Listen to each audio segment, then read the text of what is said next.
All right, number 15.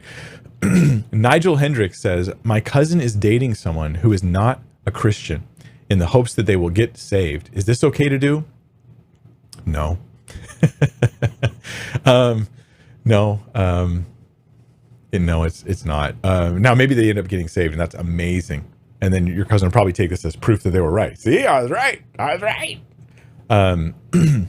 This is like marriage evangelism. More often than not, and this is important because statistics matter. Occasionally someone gets saved this way. More often than not, what happens is the kids are lost. They get married. They learn to just live with their different beliefs until they have kids.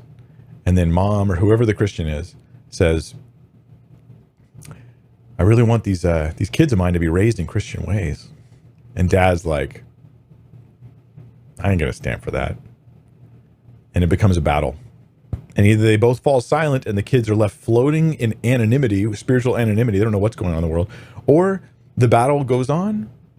And frequently, as a guy that's done so much youth ministry, almost every single time I saw a kid who had a Christian parent and a non-Christian parent, if you asked the kid, what do you believe? They would say, well, I agree with both of them, because the unanimity of parents and their spiritual beliefs is the initial foundation for kids in their spiritual beliefs. If you love the guy you're dating and you just want to be with him, or the girl you're dating, and you just want to be with them, and you're like thinking, I can handle it. I'm telling you, your kids cannot. That matters. You probably should care about your kids even before you have them. Scripture also tells us not to be unequally yoked, which I think an application of that is that we shouldn't be joined to someone who's a non-believer. When Paul talks about who a woman can marry if she's if she's a widow, right? He has a qualification. It's in 1 Corinthians 7, is it? Or is it Romans? I don't remember. But he says only in the Lord. They can only in the Lord that she can marry. Let me just see if I can find it. I'll show you the verse because nobody ever thinks about this verse, and it's in the Bible. It's in the Bible. It's in a place. There's a verse, and it has words that are in lots of other verses, so it makes it really hard to search. Okay, here it is. 1 Corinthians 7:39.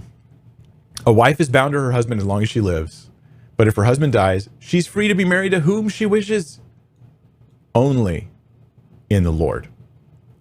Now, it's interesting at the time, ancient Jewish teaching, and it would even be on like a marriage certificate type thing in their teaching, is that if a Jewish woman, if her husband dies, she can marry whoever she wants as long as he's Jewish. That was their qualification. Paul doesn't care about the barriers between Jews and Gentiles, but he absolutely cares that whoever they marry, it's married in the Lord. Only in the Lord. Now, you might want to argue, oh, well, that's only the policy for widows. God, how do you argue this? God cares that widows only marry Christians. But if you're not a widow, if it's your first spouse, God doesn't care who you marry. You could marry a Buddhist, atheist, Muslim. You could marry a mushroom worshiper. It doesn't matter. And it really does matter. Like that's silly. We're obviously missing the heart of God on that issue. Only in the Lord. That's the rule for Christians.